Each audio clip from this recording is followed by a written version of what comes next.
प्यारे बच्चों, कैसे हैं आप सब। उम्मीद है आप सब स्वस्थ होंगे, खुश होंगे। बच्चों, आज की हमारी कार्यपत्रिका है कार्यपत्रिका संख्या 117 ए, जो कि हिंदी की कार्यपत्रिका है। कक्षा 5 के लिए यहाँ पर आप अपना सेक्शन लिखेंगे। 120 बाद में देखेंगे बच्चों। पहले ए देख लेते हैं।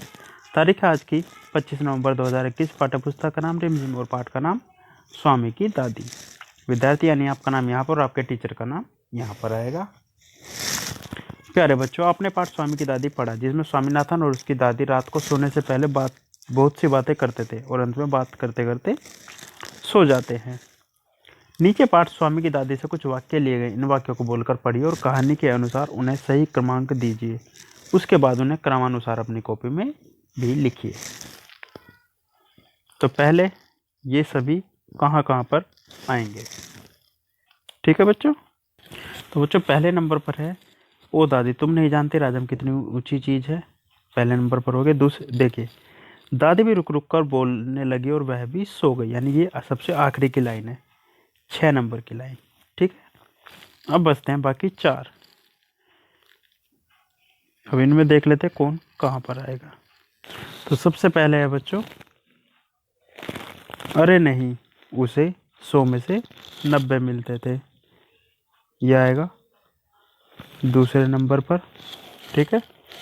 तीसरे नंबर पर ये वाला आएगा, मैं कई साल तक उसे गले में पहनती रही। चौथे नंबर पर आएगा, सच बड़ा बहादुर लड़का है। और अच्छा बताओ कितने शेर आए थे, ये आएगा 5वें नंबर पर। पहला और छठा हमने पहले डिसाइड हो गया था। आगे चलते हैं। जिसके बाद नीचे दिए गए शब्दों के अर्थ लिखकर उन शब्दों से वाक्य बनाइए। जैसे संदेह का मतलब होता है शक।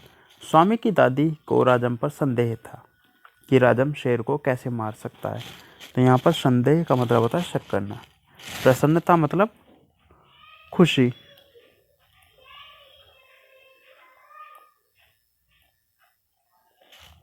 मुझे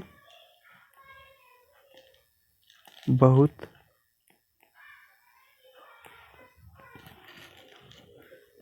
प्रसन्नता है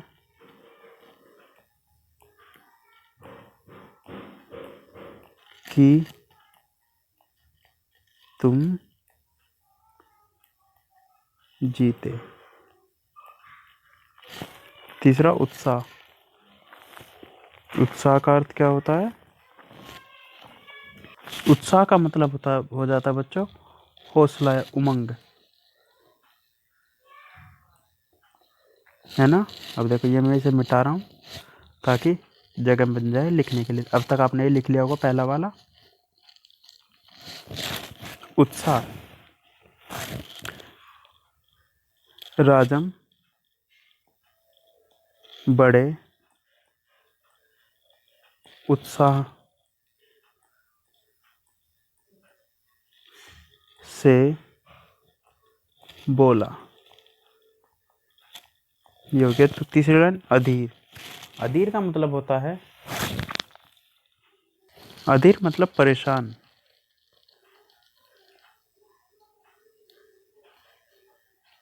दूसरे शब्दों में इसे उतावला भी कह सकते हैं। तो हम एक नॉर्मल वाक्य बनाते हैं इसमें। वह खेल को लेकर अधीर था, यानी बड़ा परेशान था।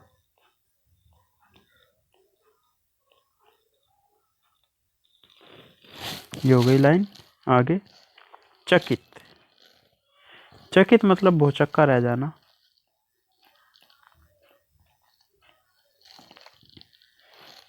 वह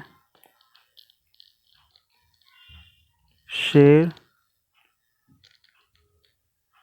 देखकर चकित रह गया, ठीक है बच्चों। आगे इसे मिटा देते हैं हम यहाँ पर। प्रश्न 3,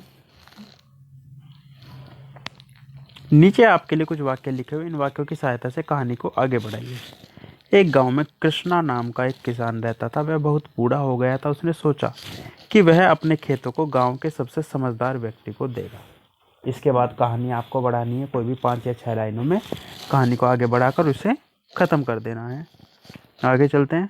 अभिभावकों के लिए सुझाव है, बच्चों को घर के सभी सदस्यों का आदर करने, बुजुर्गों का विशेष ध्यान रखने व उनके साथ अधिक समय व्यतीत करने के लिए प्रेरित कीजिए। बड़ों के द्वारा सुनाई गई कहानियाँ व अनुभव बच्चों के लिए हमेशा प्रेरणादायक होते हैं। तो बच्चों, आपको कार्यपत्रिका मिलता, लेकिन बताइए आज आपने क्या नया सीखा। और अंत में अपने हाथों को साबुन व पानी से नियमित रूप से धोइए। इसके बाद बच्चों पार्ट 2 है, यानी 117B, जो कि ईवीएस की वर्कशीट है क्लास 5th के लिए ही। सेक्शन यहाँ आएगा। डेट है आज की 25 नवंबर 2021। जो वर्कशीट है बच्चों रिकैप्चुलेशन यानी रिवीजन वर्कशीट है। अभी तक जो हमने किया उसका रिवीजन। स्टूडेंट नेम यानी आपका नाम यहाँ पर, आपके टीचर का नाम यहाँ पर। आगे चलते हैं। प्यारे बच्चों, हमने part from tasting to digesting में स्वाद कालिकाओं यानी टेस्ट बड्स और हमारे शरीर में भोजन के पाचन के बारे में चर्चा की। आज हम इन सभी विषयों से संबंधित कार्यपत्रिकाओं की पुनरावृत्ति करेंगे। प्रश्न 1, नीचे कुछ प्रश्न विकल्प के साथ दिए गए हैं। सही विकल्प को चुनकर उत्तर पुस्तिका में अपना कार्य अपनी कॉपी में लिखिए।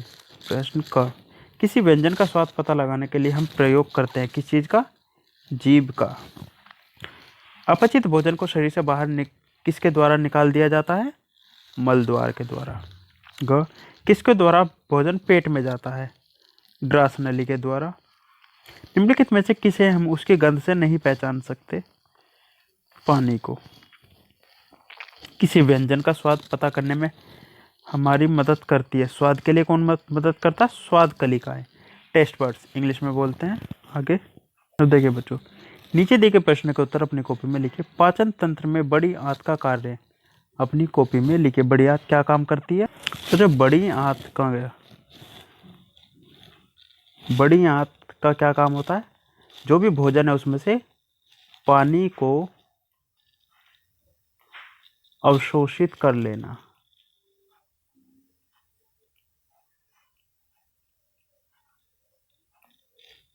पानी को अवशोषित करना यानी वाटर को एब्जॉर्ब करना।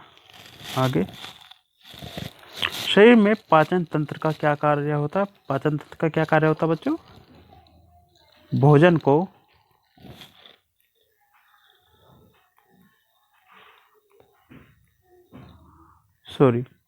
को पचाना। आगे, किसी व्यंजन को बिना देखे हम उसकी पहचान किस प्रकार कर सकते हैं? सूंघ कर या छू कर। आगे तीसरा प्रश्न, नीचे दिए गए वाक्य में सही के लिए सत्य और गलत के लिए असत्य लिखिए। लार हमारे भोजन को नम करने में सहायता करती है, सत्य। मुंह में हमारा भोजन अवशोषित होता है, असत्य। कहाँ होता है? बड़ी आंत में और छोटी आंत में। भोजन का पाचन पाचक रसों की सहायता से होता है, नहीं। हाँ, पाचक रसों की सहायता से उसका पाचन होता है। ग्रासनली द्वारा अपचित भोजन को पानी से अलग किया जाता है, नहीं, यानी असत्य। जीवा पर उपस्थित स्वाद कलिकाओं के नाम अपनी कॉपी में लिखे। वह जीवा का चित्र बनाकर स्वाद कलिकाओं को चिन्हित कीजिए। इसका बच्चों में एक पिक्चर इस वर्कशीट के ठीक आखिरी में आपको दिखा दूंगा, वहाँ से आप देखकर लिख लीजिएगा और चित्र भी वहीं से बन जाएगा। प्रश्न 5, पाचन तंत्र का चित्र अपनी कॉपी में बनाइए। पाचन तंत्र का चित्र भी जीभ के चित्र के बाद मैं आपको दिखा दूंगा, उसमें उसके अंग भी होंगे और अंगों को आपको चिन्हित कर लेना उसी में से देखकर। आगे, अभिभावकों के लिए सुझाव है, खानों को अच्छी तरह से पचाने के लिए हमें किन बातों का ध्यान रखना चाहिए, इस बात की चर्चा कीजिए बच्चों के साथ। इसके बाद सार्वजनिक जगह पर जाते समय ध्यान रखिए कि आप 2 गज या 6 फीट की दूरी बनाए रखें ताकि आप और आपका परिवार सुरक्षित रहे। अब मैं आपको दिखा देता हूँ बच्चों जीभ का चित्र, जो उसमें टेस्ट बर्ड्स होते हैं, कौन कौन से होते हैं, और उसके बाद पाचन तंत्र का चित्र। ठीक है बच्चों, ये है जीभ का चित्र, है ना। ये इसके टेस्ट बर्ड्स हैं, बिटर, सॉर, सॉल्टी और स्वीट। बिटर एरिया ये होता है, सॉर इधर का एरिया, ये सॉल्टी एरिया, और ये स्वीट पता करने का एरिया। अब चलते हैं, अब चलते हैं नेक्स्ट फोटो पर। तो ये है डाइजेस्टिव सिस्टम, ठीक है। इसे देखकर आप चित्र बना लीजिए कॉपी में। आज के वर्कशीट में बच्चों इतना ही, मिलते हैं कल नई वीडियो नई वर्कशीट के साथ। तब तक अपना ध्यान रखिएगा। धन्यवाद।